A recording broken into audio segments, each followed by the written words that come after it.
We've got her. 배가 찢어질 듯 아팠다. 숨을 쉬기도 힘들었다. 의사가 말했다. 지금 바로 수술 들어가야 합니다. 하지만 남편은 오지 않았다.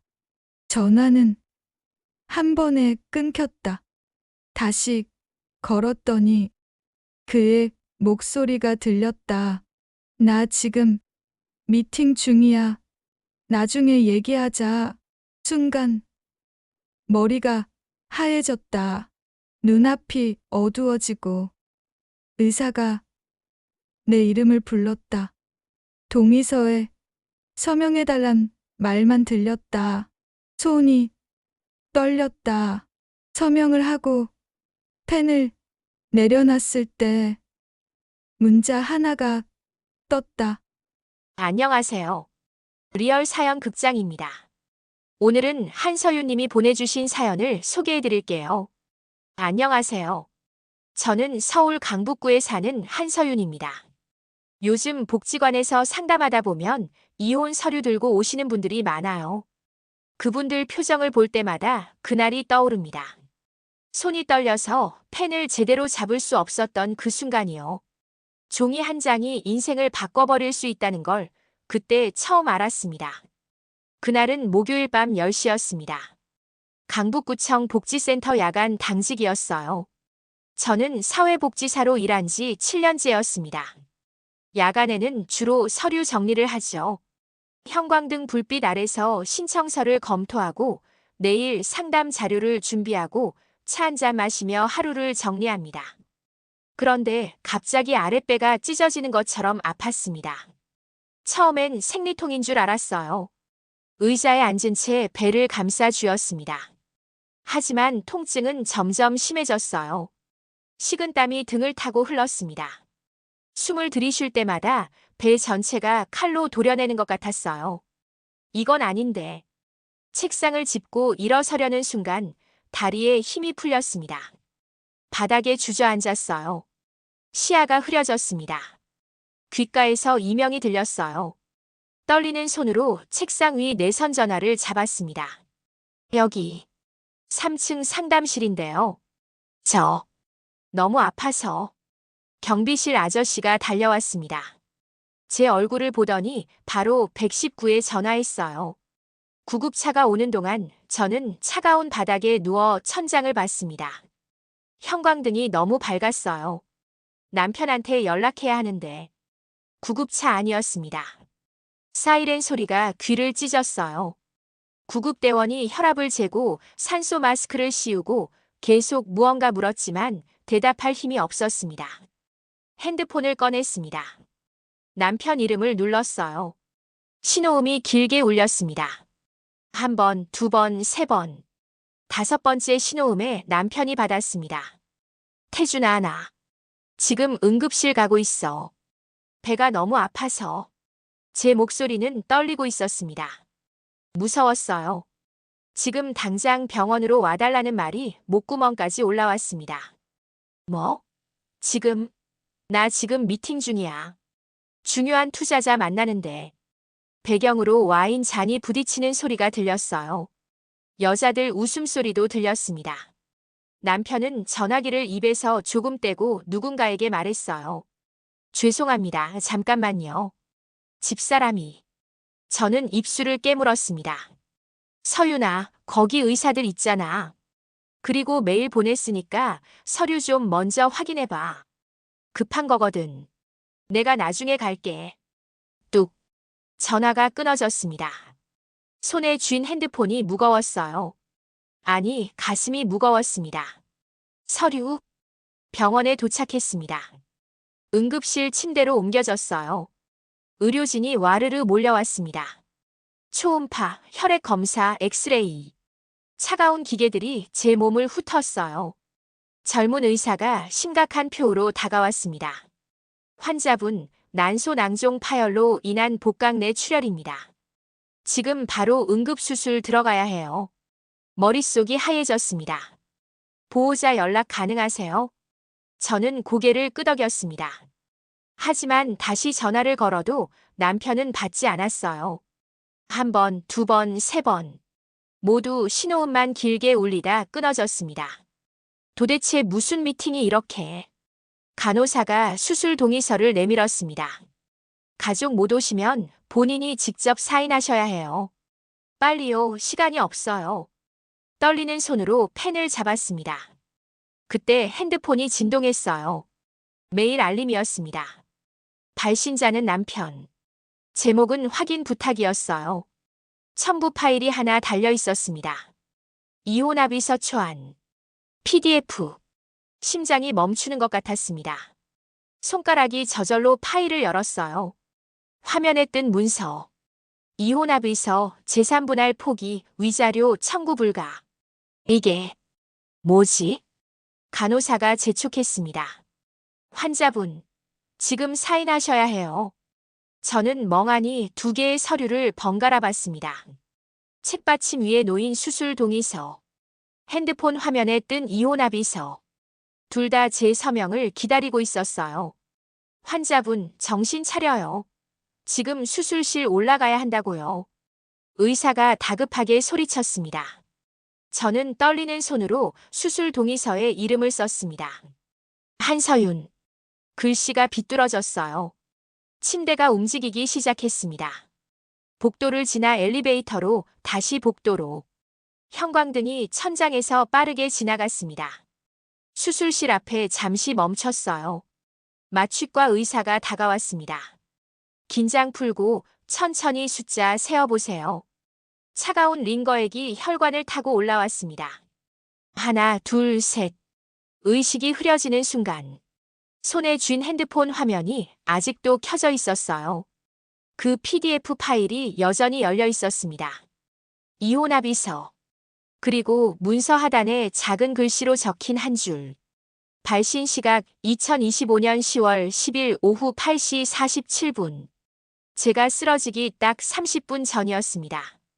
눈을 떴을 때 천장이 낯설었습니다. 하얀 천장이었어요. 형광등 불빛이 눈부셨습니다.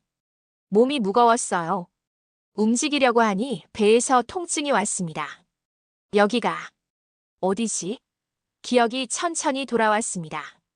복지센터, 통증, 구급차, 그리고 그 서류. 고개를 돌렸어요. 병실이었습니다. 2인실. 옆 침대는 비어 있었어요. 창문으로 아침 햇살이 들어왔습니다. 핸드폰을 찾았습니다. 침대 옆 테이블 위에 있었어요. 화면을 켰습니다. 부재중 전화는 없었습니다. 문자도 없었어요. 남편에게서 아무 연락도 없었습니다. 가슴이 무너졌어요. 어젯밤 내가 수술 받는 동안 한 번도 전화 안 했구나. 메일함을 열었습니다. 그 PDF 파일이 여전히 거기 있었어요. 악몽이 아니었습니다. 문이 열렸습니다. 간호사가 들어왔어요. 어머, 깨어나셨네요. 기다리세요. 선생님 모셔올게요. 잠시 후 의사가 들어왔습니다. 차트를 보며 설명했어요. 난소 낭종 파열, 복강경 수술, 일주일 입원 필요. 말이 귀에 들어오지 않았습니다. 보호자분은요? 의사가 물었습니다. 오실 거예요. 거짓말이었습니다. 의사가 나가고 혼자 남았어요. 병실은 조용했습니다. 복도에서 카트 굴러가는 소리만 들렸어요. 핸드폰을 다시 쥐었습니다. 남편에게 문자를 보냈어요. 수술 잘 끝났어. 일주일 입원이래. 전송 완료. 기다렸습니다. 1분, 5분, 10분. 읽음 표시도 뜨지 않았습니다. 나한테 이혼하자고 해놓고 이렇게 나 몰라라 할 수 있어. 눈물이 핑 돌았어요. 같은 시각 5층 이사장실. 강도연은 서류 더미 속에 앉아 있었습니다. 67세. 희망복지재단 이사장. 30년간 이 자리를 지켜온 사람이었어요. 비서실장 최보경이 노크하고 들어왔습니다. 이사장님, 어제 응급수술 환자 명단입니다.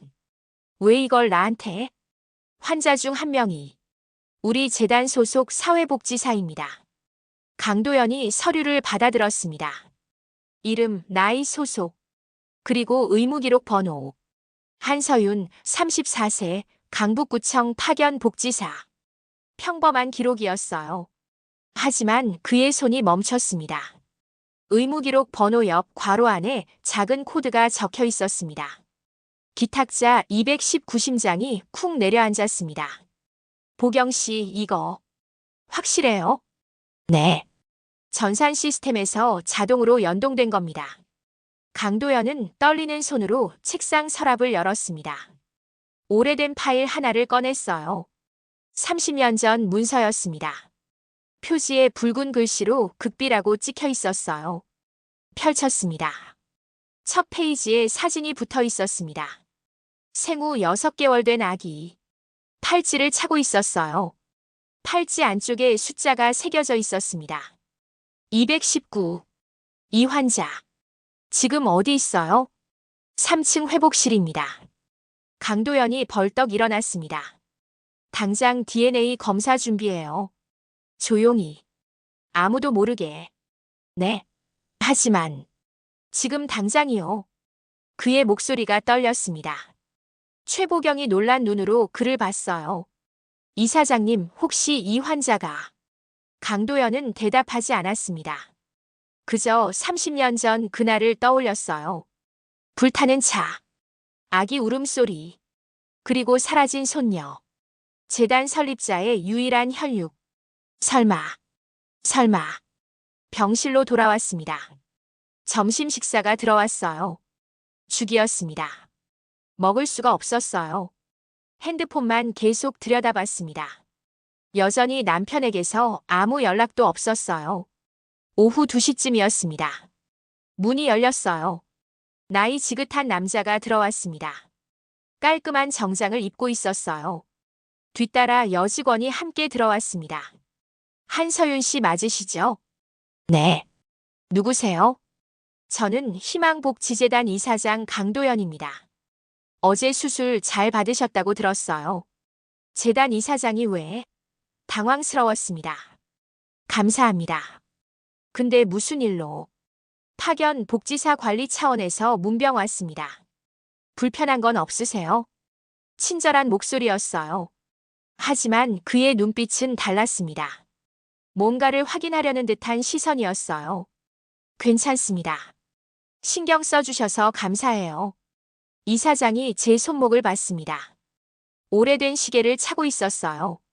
할머니 유품이었습니다. 그 시계. 오래된 거네요. 네, 어릴 적부터 차고 있었어요. 혹시 어릴 적 기억나는 게 있나요? 부모님이라든지. 이상한 질문이었습니다. 저는 고아예요. 보육원에서 자랐습니다. 이사장의 눈빛이 흔들렸어요. 어느 보육원이었죠? 성북구에 있던 사랑의 집이요. 지금은 없어졌지만 그가 뭔가 메모했습니다. 그럼 이만 푹 쉬세요. 이사장이 나갔습니다. 뒤따르던 여직원이 마지막으로 저를 봤어요. 복잡한 표정이었습니다. 문이 닫혔어요. 이상하네. 복도를 걸으며 강도연은 주먹을 쥐었습니다. 사랑의 집. 30년 전 화재 현장에서 구조된 아기가 맡겨진 바로 그 보육원이었습니다. 이사장님 정말? 최보경이 조심스럽게 물었습니다. DNA 검사 결과 나오는 대로 바로 보고해요. 그 전까진 절대 입 밖에 내지 마세요. 알겠습니다. 강도연은 엘리베이터에 올랐습니다.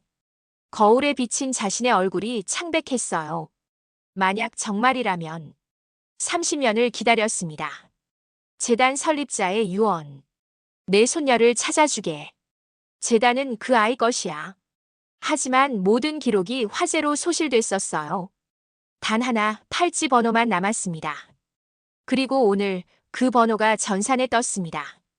엘리베이터 문이 열렸어요. 연구실로 향했습니다.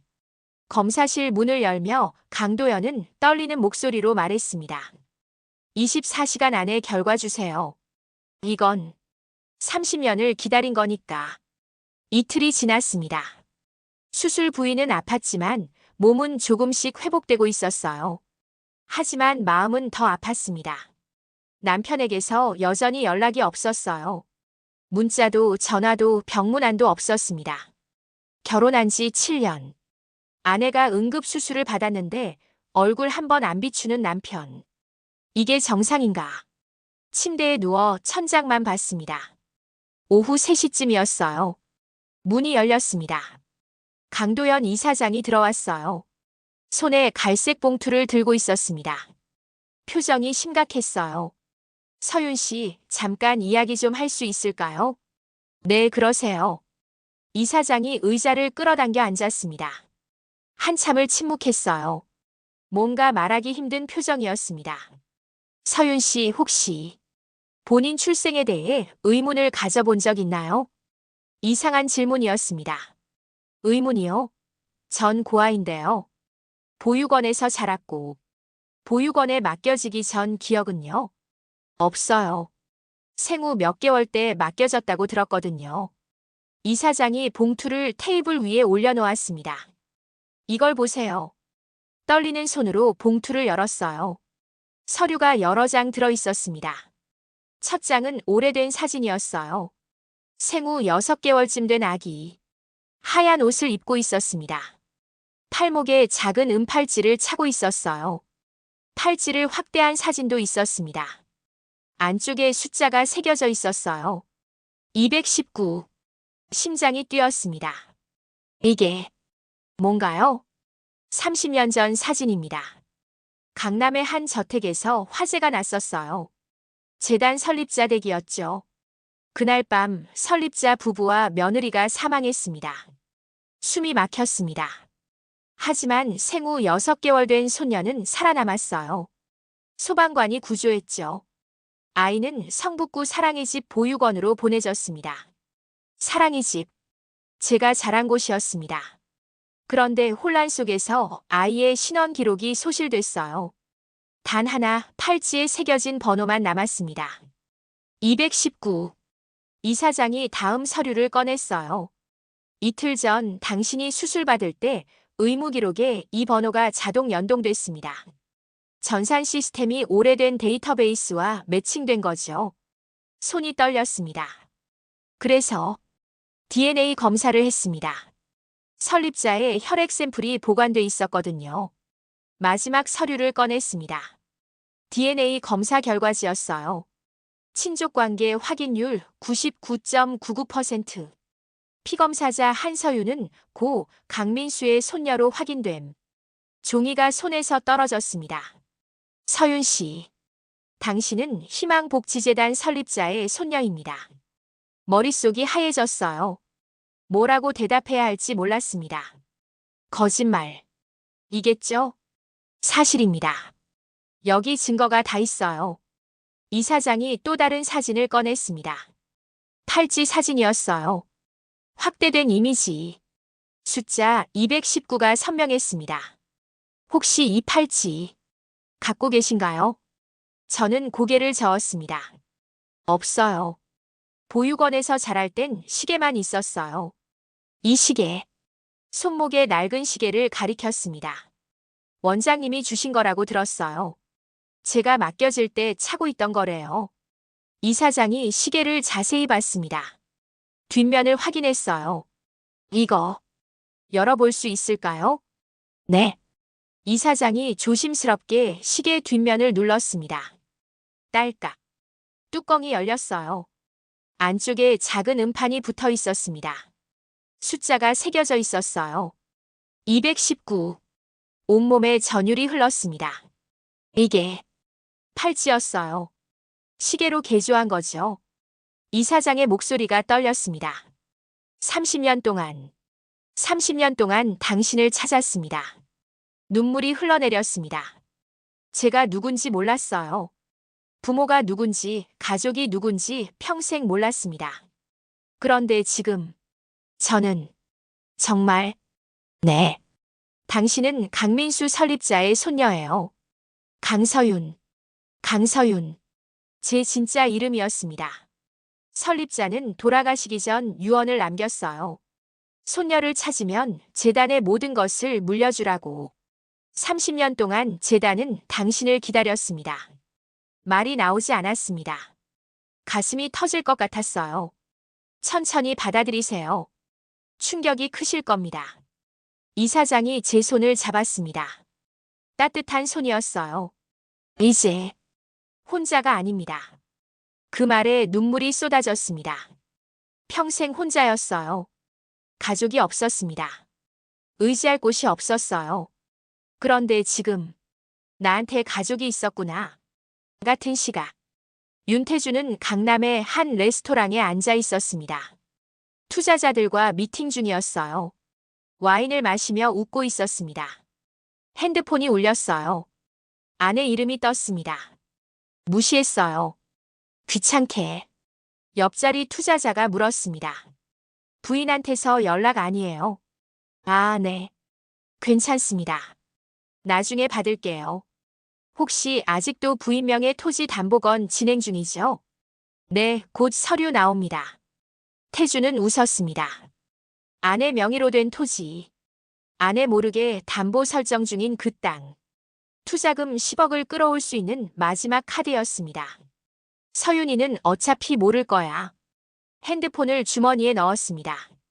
아내가 지금 병원 침대에 누워 있다는 것도, 이혼 서류를 보낸 것도 그는 신경 쓰지 않았습니다. 병실로 돌아왔습니다. 혼자 남겨졌어요. 손에는 여전히 그 서류들이 쥐어져 있었습니다. DNA 검사 결과, 사진들, 그리고 시계. 시계 뒷면의 숫자 219를 계속 봤습니다. 나는 강서윤. 이상했어요. 평생 한서윤으로 살았는데 갑자기 다른 사람이 된 기분이었습니다. 그런데 동시에 뭔가 채워지는 느낌도 들었어요. 평생 비어있던 구멍 하나가. 핸드폰을 들었습니다. 남편에게 전화를 걸었어요. 신호음이 울렸습니다. 한참 만에 받았습니다. 왜? 차가운 목소리였어요. 태준아, 나 퇴원하는 날 한번 보자. 할 이야기가 있어. 무슨 이야기? 만나서 할게. 이혼 서류건도 그때 정리하고. 그래, 알았어. 그럼 끊는다. 뚝. 전화가 끊어졌습니다. 저는 창밖을 봤습니다. 해가 지고 있었어요. 이제 시작이구나. 퇴원하는 날이었습니다. 일주일 만이었어요. 몸은 많이 회복됐지만 마음은 복잡했습니다. 집으로 돌아가야 했어요. 남편이 있는 그 집으로. 짐을 챙기고 있는데 문이 열렸습니다. 최보경 비서실장이었어요. 손에 서류 봉투를 들고 있었습니다. 서윤 씨, 퇴원 준비하세요. 네, 곧 나가려고요. 이사장님께서 드리래요. 천천히 보시고 필요하면 연락 주세요. 봉투를 건네받았습니다. 무거웠어요. 이게 뭔가요? 재단 관련 서류들이요. 그리고 법률팀 연락처도 들어있어요. 최보경이 조심스럽게 말했습니다. 혹시 도움 필요하시면 언제든 연락하세요. 이사장님 말씀이. 이제 가족이니까 보호해드려야 한다고. 코끝이 찡했습니다. 감사합니다. 최보경이 나가고 혼자 남았어요. 봉투를 열었습니다. 재단 관련 서류, 상속 문서, 그리고 명함 한 장. 김철수 변호사 마이너스 법률자문. 필요하면 언제든 연락하세요. 뒷면에 손글씨로 메모가 적혀 있었습니다. 집으로 향했습니다. 택시 안에서 창밖을 봤어요. 익숙한 거리가 낯설게 느껴졌습니다. 재단 사무실. 김철수 변호사가 서류를 하나하나 검토했습니다. 표정이 점점 굳어졌어요. 이건 명백한 범죄입니다. 범죄요? 횡령, 문서 위조, 사기. 여러 가지가 해당됩니다. 변호사가 계좌 내역을 가리켰어요. 본인 동의 없이 명의를 도용해 보조금을 받았어요. 그리고 전액 빼돌렸죠. 이건 명백한 횡령입니다. 그럼 어떻게 해야 하죠? 고소할 수 있습니다. 증거가 충분해요. 머뭇거렸습니다. 결혼한 지 7년. 한때는 사랑했던 사람이에요. 시간이 필요하시죠? 변호사가 조심스럽게 물었습니다. 일단 이 서류들 보관해 두세요. 그리고 토지 담보건은 즉시 중단시켜야 합니다. 법원에 가처분 신청하겠습니다. 네. 그리고 이혼 서류는요? 아직 사인 안 했어요. 잘하셨습니다. 절대 서둘러 사인하지 마세요. 재산 분할, 위자료 문제가 있으니까요. 변호사가 메모하며 말했습니다. 우선 남편분 재산부터 조회해 보겠습니다. 그리고 보조금 유용건은 재단 감사팀과 협조해서 정확한 금액을 산정할게요. 고개를 끄덕였어요. 문이 열렸습니다. 강도연 이사장이 들어왔어요. 서윤 씨, 괜찮아요? 네. 거짓말이었습니다. 괜찮지 않았어요. 이사장이 옆에 앉았습니다. 힘들죠? 한꺼번에 너무 많은 일이. 제가 바보였어요. 7년 동안 아무것도 몰랐어요. 당신 잘못이 아닙니다. 이사장의 목소리가 단호했어요. 믿었던 사람이 배신한 겁니다. 그건 당신 책임이 아니에요. 눈물이 났습니다. 이제 어떻게 해야 하죠? 싸워야죠. 정당하게. 법적으로. 이사장이 제 손을 잡았습니다. 혼자가 아닙니다. 재단이 있어요. 변호사도 있고 저도 있어요. 같이 싸웁시다. 고개를 끄덕였어요. 그래. 이제는 혼자가 아니야.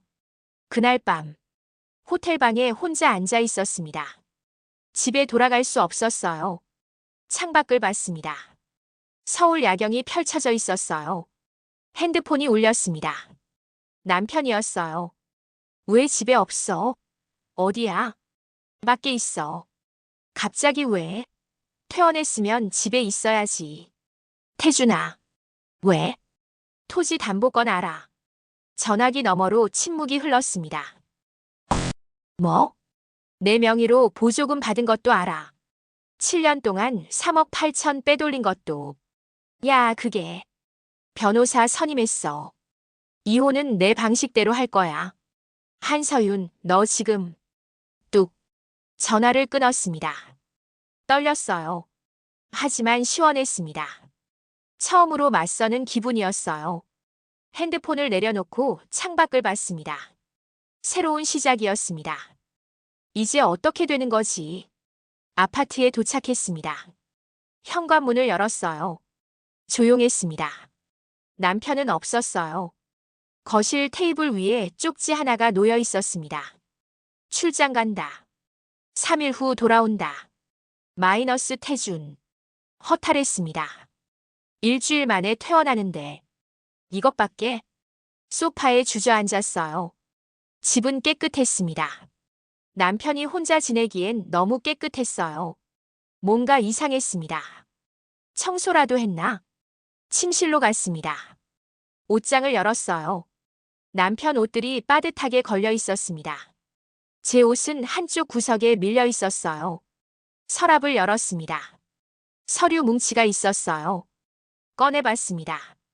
투자계약서, 사업계획서, 그리고 토지 담보 설정 동의서 초안. 심장이 쿵 내려앉았습니다. 서류를 펼쳤어요. 담보 제공자 한서윤. 토지 소재지 경기도 파주시. 담보 금액 10억 원. 뭐야 이게? 저는 파주에 땅이 없었어요. 아니, 땅이 있다는 걸 몰랐습니다. 급하게 다음 장을 넘겼습니다. 토지 등기부등본이 첨부돼 있었어요. 소유자 이름 한서윤. 취득일 2018년 3월 15일. 2018년. 그때는 결혼한 지 얼마 안 됐을 때였습니다. 할머니가 돌아가신 직후였어요. 할머니 유산. 기억이 났습니다. 할머니가 돌아가시고 작은 땅 하나를 물려받았어요. 남편이 등기를 해준다고 했었습니다. 내가 다 처리해줄게. 당신은 슬퍼하지만 말고. 그때 남편이 그렇게 말했었죠. 저는 아무것도 확인하지 않았어요. 그런데 지금 그걸 담보로? 손이 떨렸습니다. 더 뒤적였어요. 계좌 거래 내역서가 나왔습니다. 제 명의 계좌였어요. 하지만 저는 모르는 계좌였습니다. 내역을 봤습니다. 입금, 출금, 이체. 2018년부터 지금까지 거래 기록이 빼곡했어요. 이게 다 뭐야? 자세히 봤습니다. 입금 내역 대부분이 복지관 보조금, 프로젝트 지원금이었어요. 그리고 바로 다음 날 전액 출금. 받는 사람은 윤태준. 내 이름으로 보조금을 받아서 남편 계좌로 빼돌린 거야. 7년치 거래 내역이었습니다. 총액을 계산했어요. 손이 떨렸습니다. 3억 8천만 원. 이 미친. 소리가 저절로 나왔습니다. 더 찾았어요. 서랍 깊숙한 곳에서 또 다른 서류가 나왔습니다. 투자 설명회 일정표. 날짜를 확인했습니다. 지난주 목요일. 제가 응급실에 실려간 그날 밤이었어요. 장소는 강남의 고급 레스토랑. 참석자 명단에 투자자 이름들이 적혀 있었습니다. 그리고 메모. 한서윤 명의 토지 담보 10억 투자 유치 확정. 계약서 최종 사인 대기 중. 눈앞이 캄캄했습니다. 그날 밤. 내가 수술 받는 동안 이 짓을 한 거야? 핸드폰을 꺼냈습니다. 명함을 찾았어요. 김철수 변호사.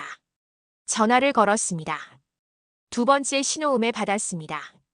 김철수 변호사입니다. 저 한서윤이에요. 이사장님께 연락처 받았어요. 아, 네. 기다리고 있었습니다. 무슨 일이세요? 증거를 찾았어요. 남편이 제 명의로 한 일들을. 지금 만날 수 있으세요? 네. 30분 후에 재단 사무실로 오세요. 제가 대기하고 있겠습니다. 전화를 끊었습니다. 모든 서류를 가방에 넣었어요. 집을 나섰습니다. 돌아보지 않았어요. 일주일이 흘렀습니다. 재단 사무실은 전쟁터가 됐어요. 김철수 변호사와 이도영 감사관이 서류 더미에 파묻혀 있었습니다. 저도 그 자리에 있었어요. 총 87건의 부정수급입니다. 이도영 감사관이 모니터를 가리켰어요. 화면에 엑셀표가 떠 있었습니다. 빨간색으로 표시된 거래 내역들이 빼곡했어요. 2018년부터 2025년까지 한서윤 씨 명의로 들어온 모든 보조금이 다음 날 윤태준 씨 계좌로 이체됐습니다. 총액은요? 김철수 변호사가 물었습니다. 4억 2,300만 원 정확히. 숨이 막혔습니다. 처음 확인했을 때보다 더 많았어요. 그리고 이게 더 큰 문제입니다. 이도영이 다른 파일을 열었어요. 윤태준 씨가 운영하는 스타트업, 퓨처테크. 이 회사로 들어간 투자금 출처를 추적했습니다. 화면에 복잡한 거래 흐름도가 나타났어요. 투자자 5명. 이 중 3명이 한서윤 씨 명의 토지를 담보로 돈을 빌려줬습니다. 본인 동의 없이요. 그게 가능한가요? 제가 물었습니다. 서명을 위조했어요. 여기 보세요. 이도영이 서류를 꺼냈습니다. 토지 담보 제공 동의서. 제 이름이 적혀 있었어요. 서명도 있었습니다. 하지만 제 서명이 아니었어요. 이건 제가 쓴 게 아닌데요. 알고 있습니다. 필적 감정 의뢰했어요. 결과 나오면 확실한 증거가 됩니다. 김철수 변호사가 말했습니다. 문서 위조, 사기, 횡령. 최소 징역 5년은 나옵니다. 방 안이 조용해졌어요.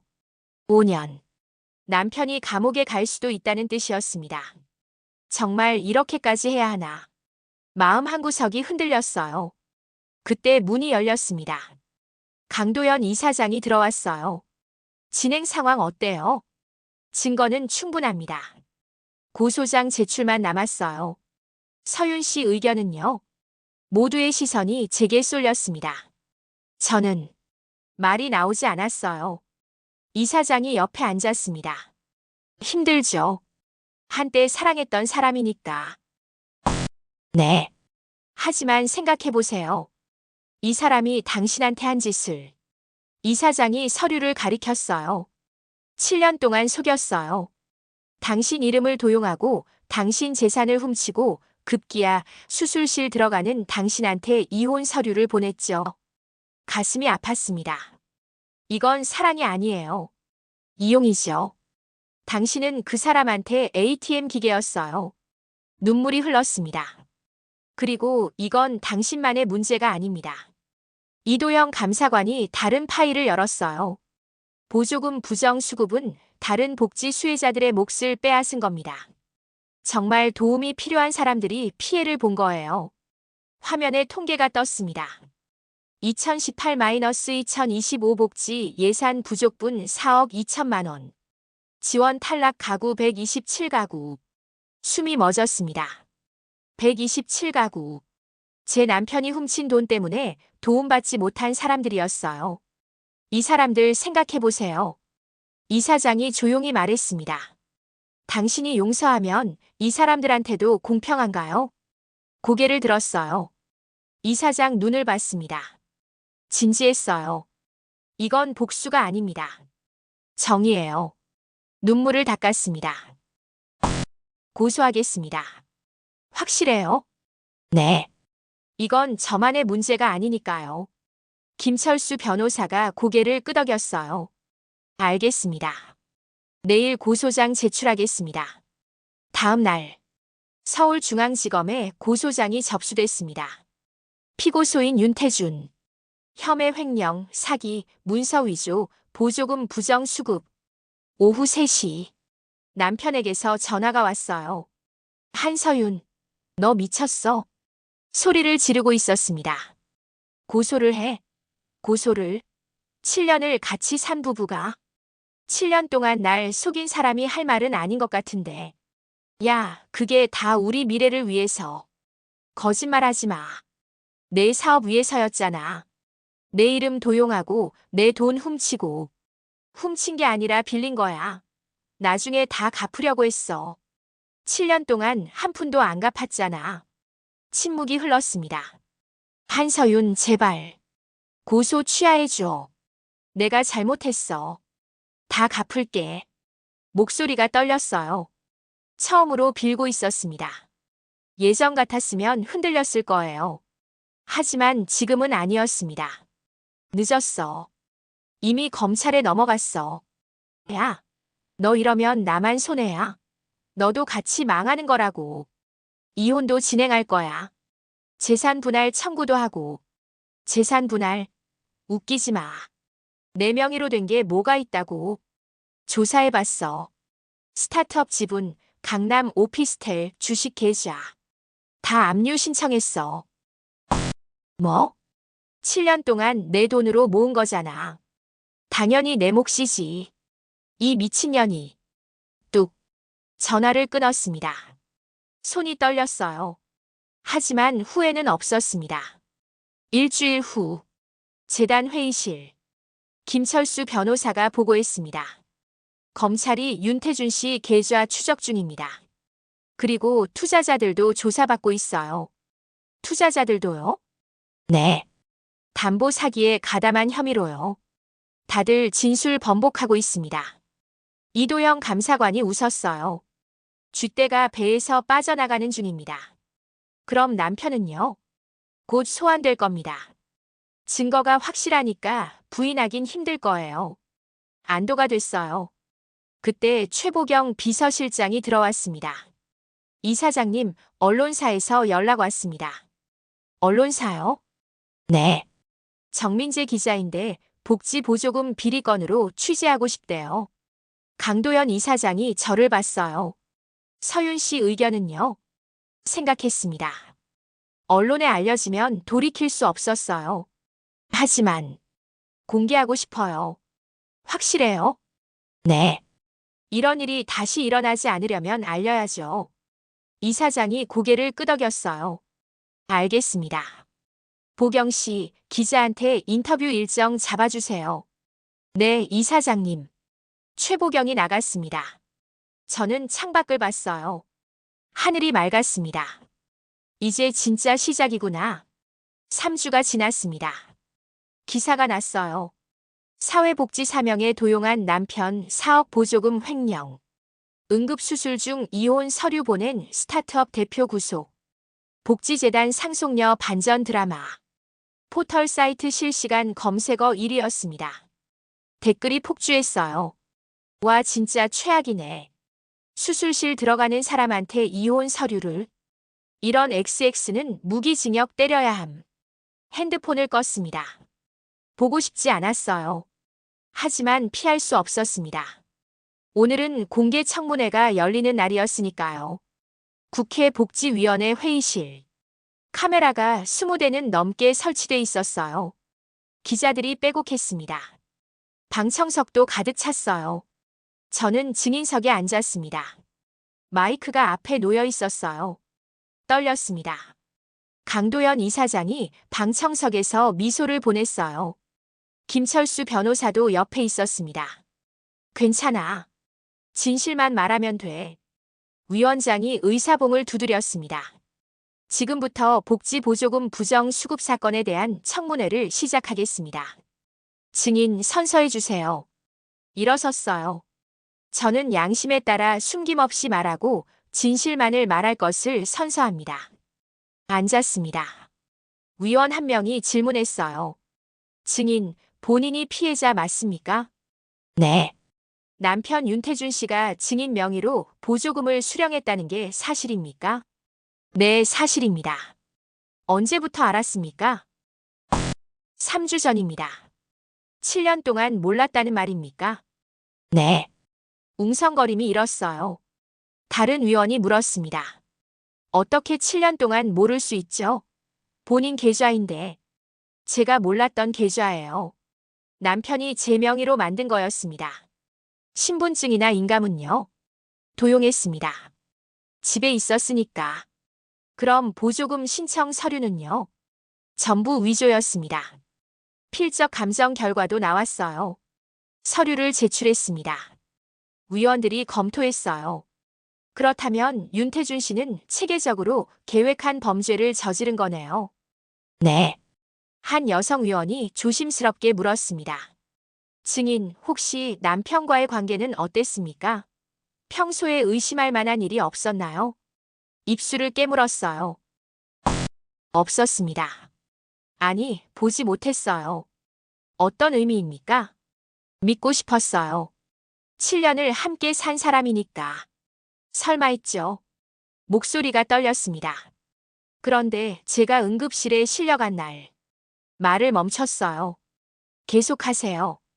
수술 들어가기 직전에 이혼 서류를 받았습니다. 회의실이 조용해졌어요. 언제요? 마취 시작하기 10분 전이요. 한 위원이 서류를 들었어요. 이게 그 이혼 합의서입니까? 네. 스크린에 PDF 파일이 떴습니다. 발신 시각 2025년 10월 10일 오후 8시 47분. 수신 한서윤. 제목 확인 부탁. 그리고 그 아래 메시지. 서류 좀 먼저 확인해봐. 급한 거거든. 회의실이 술렁였어요. 카메라 플래시가 터졌습니다. 이 시각에 증인은 어디 있었습니까? 구급차 아니었어요. 병원으로 이송 중이었죠. 그리고 남편은요? 투자자들과 미팅 중이었습니다. 미팅 내용은요? 제명의 토지를 담보로 10억 투자를 받는 자리였어요. 위원들이 고개를 저었어요. 한 위원이 분노한 목소리로 물었습니다. 아내가 응급실에 실려가는데 이혼 서류를 보내고 그 시간에 아내 명의로 사기를 친 겁니까? 네. 이건 범죄를 넘어서 인간성의 문제네요. 고개를 숙였어요. 눈물이 떨어졌습니다. 증인 괜찮으세요? 여성 위원이 걱정스럽게 물었어요. 네. 괜찮습니다. 눈물을 닦았어요. 마지막 질문입니다. 증인은 왜 이렇게 공개하기로 했습니까? 조용히 이혼하고 합의할 수도 있었잖아요. 모두가 저를 봤어요. 심호흡했습니다. 127가구입니다. 네. 제 남편이 훔친 돈 때문에 복지 지원을 받지 못한 가구가 127가구예요. 스크린에 통계가 떴습니다. 이도영 감사관이 준비한 자료였어요.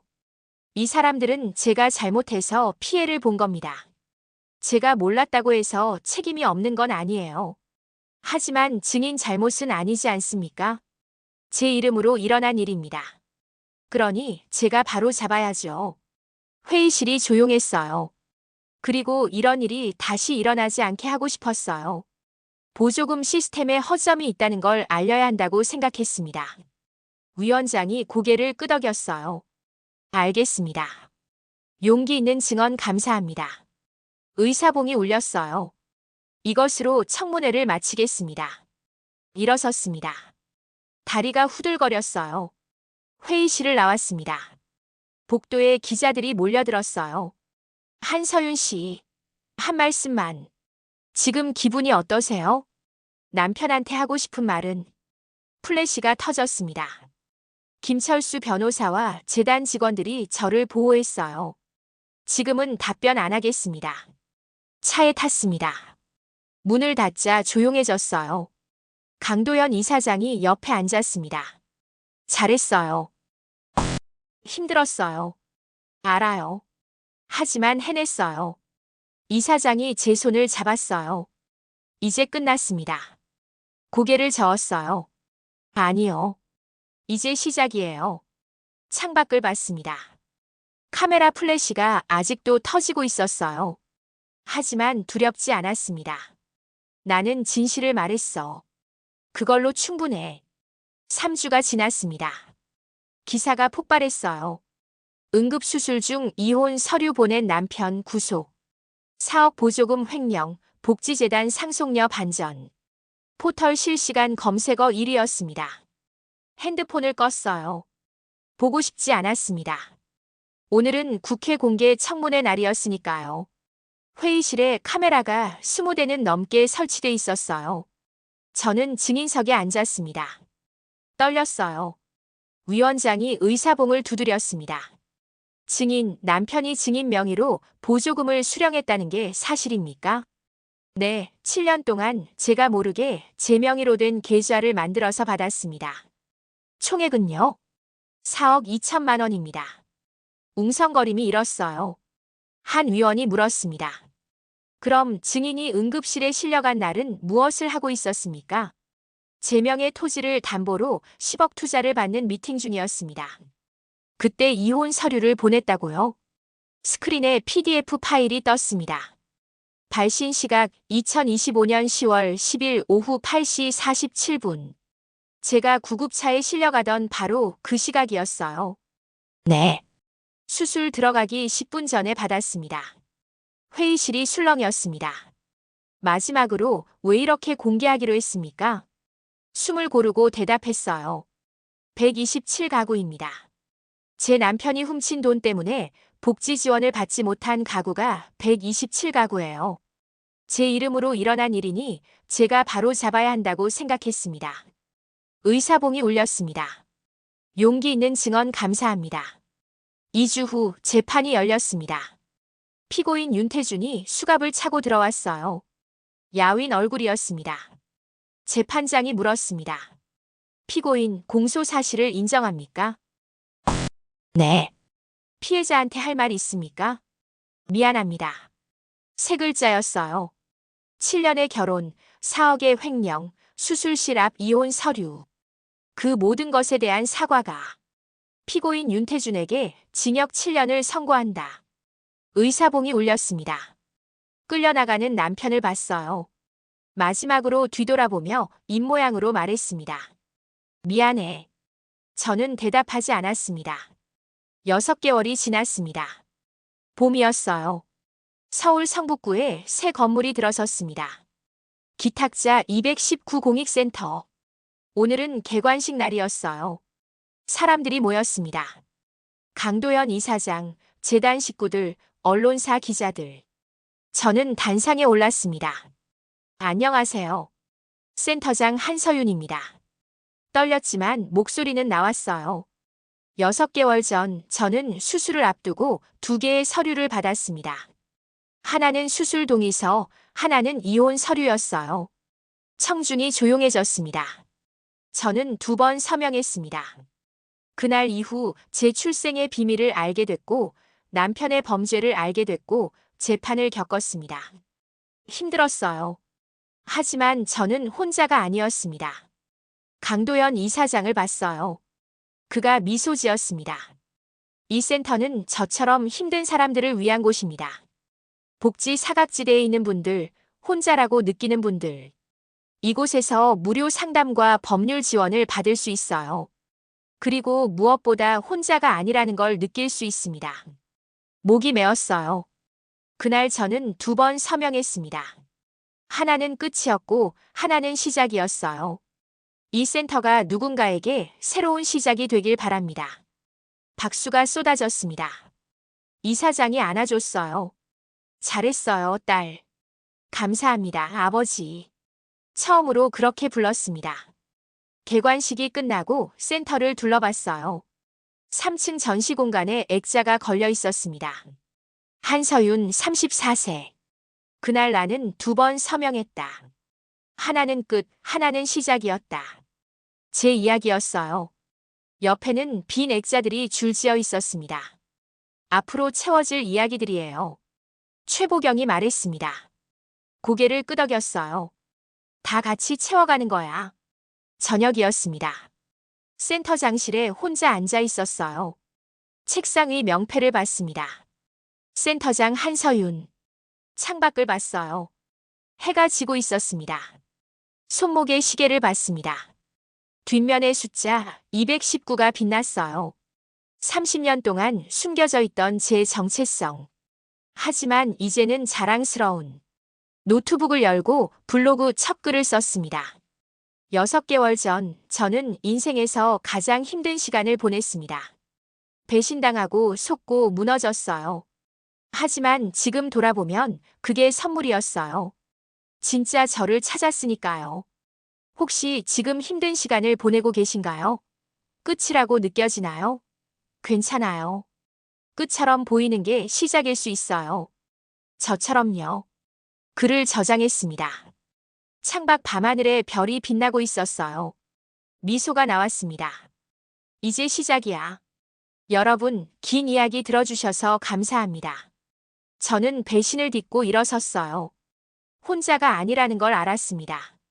힘든 시간은 끝이 아니라 새로운 시작이 될 수 있다는 것도 배웠고요. 혹시 비슷한 경험 있으신가요? 아니면 지금 힘든 시간을 보내고 계신가요? 댓글로 이야기 나눠요. 여러분의 이야기가 또 다른 누군가에게 힘이 될 수 있으니까요. 지금까지 리얼사 연극장이었습니다.